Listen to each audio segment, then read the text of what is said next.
TBSE boardni faisingtei laithanai salo kaisa kotorma saklaimung saklaijagmani a saklaimung angkha rong srwngnai rokni fee hayakeba rang achumsa bangribui rijakha khata tanai rokno rang bangribui rina bagai rang bangri jakha hne koktoma thumnai bwskango saklailumani TBSE boardni kasku tei TBSE boardni secretary koktoma thumnai bwskango achumsa fee hayakeba rang bangri jakmani no chajakbalia AI DSO khaduma funukha tini tangsalo tamoni hinba form fill up ni simi chengai marksheet result certificate tei kubuni juda juda rang rok tongkosong tongnai rongsrwngnai rok bahike rubainai taise ojorabo achumsa rang hayakeba fee bo double khlai bangri jakha haini bagai dati oyapri romjakmani no norjagnani bagai khadma funukha AI DSO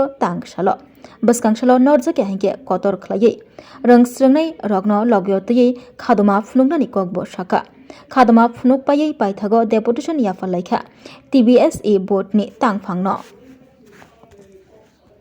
দেখলেন ত্রিপুরা মধ্যশিক্ষা পর্ষদ গত 10 October মাধ্যমিক এবং উচ্চ মাধ্যমিক পরীক্ষার ফি review result সহ বিভিন্ন ধাপে অ্যাপ্লিকেশন ফর্ম সহ বিভিন্ন ধাপে ভিন্ন ভিন্ন ক্যাটাগরিতে প্রায় 16টি ক্ষেত্রে শিক্ষার ব্যাপক ফি বৃদ্ধি করেছে। যেখানে গত বছরও দেখা যাচ্ছে যে মাধ্যমিকের পরীক্ষার ফি 120 টাকা ছিল, সেখানে এইবার 300 টাকা হয়েছে।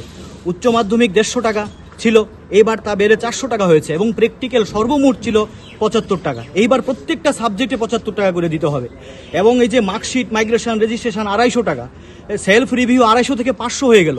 এটা কি সত্যি মানা যায়? এ তো অস্বাভাবিক ফি বৃদ্ধি। এটা তাহলে এই যে মধ্যশিক্ষা পর্ষদ হঠাৎ করে এরকম একটা ফি বৃদ্ধি করে দিল, সাধারণ মানুষ অর্থ দেবে কোত্থেকে?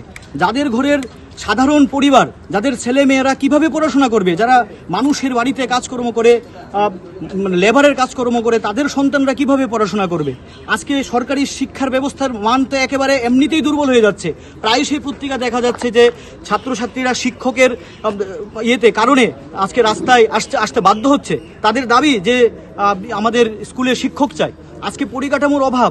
এই পরিস্থিতির মধ্যে শিক্ষার উন্নয়ন না করে আচমকা এই ফি বৃদ্ধি মানে অস্বাভাবিক ফি বৃদ্ধি। এটা 150 টাকা 120 টাকা থেকে 300 টাকা, এটা কি মানা যায়? 150 টাকা থেকে 400 টাকা অস্বাভাবিক ফি বৃদ্ধি। তার আমরা এটা প্রতিবাদ জানাচ্ছি এবং কোনো ছাত্র সমাজই এটা মানবে না। তাই আমরা আজকে ছাত্র সংগঠন AIDSOর পক্ষ থেকে আমরা এখানে এসেছি।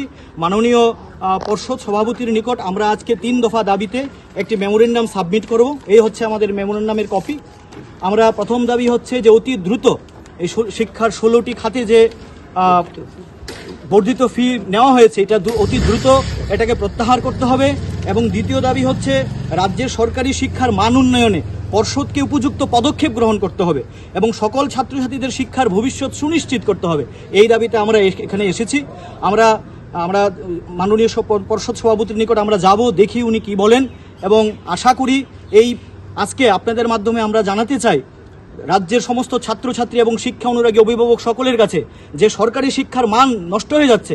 সরকারি শিক্ষার মান যদি নষ্ট হয়, গরিব ঘরের ছেলেমেয়েরা পড়াশোনা করতে পারবে না। তাই আপনারা সরকারি শিক্ষার মানকে রক্ষা করতে এগিয়ে আসুন এবং অতি দ্রুত এই ফি প্রত্যাহার করতে হবে, এই আমাদের দাবি। আমি রাজ্য সভাপতি রামপ্রসাদ আচার্য AIDSO। রাধাকৃষ্ণ জুয়েলারি নিয়ে এলো ধনতেরাস ধনবৃদ্ধি 12 থেকে 26 অক্টোবর 2025 পর্যন্ত বিশেষ অফার সমূহ। প্রতি গ্রাম সোনার গয়নার মজুরিতে 500 টাকা ছাড়, হীরের গয়নার মজুরিতে 75% ছাড়, সঙ্গে হীরের মূল্যে অতিরিক্ত 5% ছাড়, রূপো ও প্ল্যাটিনাম গয়নার মজুরিতে এবং গ্রহরত্নের মূল্যে 20% ছাড়। অফারের বিশেষ আকর্ষণ 2টি Royal Enfield Hunter bike mega lucky ড্রতে জেতার সুযোগ। পুরনো সোনার গয়নাতে পেয়ে যাবেন 100% এক্সচেঞ্জ ভ্যালু। প্রতিটা কেনাকাটায় ফ্রি জুয়েলারি ইন্স্যুরেন্স, সহজ ইনস্টলমেন্টে গয়না কেনার বিশেষ সুবিধা আরও আছে। প্রতিটি কেনাকাটায় নিশ্চিত উপহার। রাধাকৃষ্ণ জুয়েলারি, উষা বাজার, আগরতলা, ধর্মনগর, বিলোনিয়া, উদয়পুর এবং পোলো সেন্ট্রাল মল, আগরতলা। আপনার ঘর ঐতিহ্য ও বিশ্বাসে উজ্জ্বল হোক, আপনার ধনবৃদ্ধির পথ সোনালী হোক। রাধাকৃষ্ণ জুয়েলারি, সবার সাদর আমন্ত্রণ।